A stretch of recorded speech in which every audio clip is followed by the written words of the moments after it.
ఓం శ్రీ మాత్రే నమః.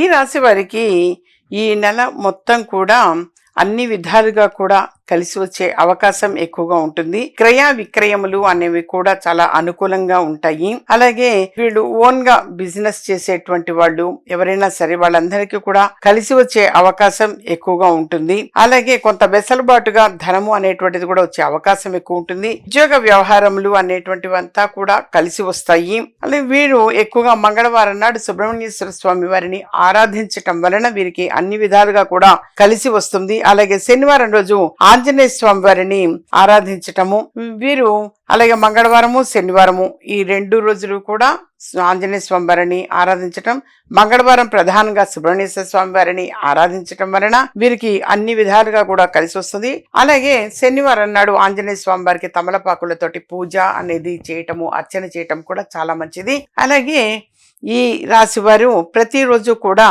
దశరథ ప్రోక్త శని స్తోత్రము అని ఉంటుంది. దానిని పఠించటము చాలా చాలా మంచిది.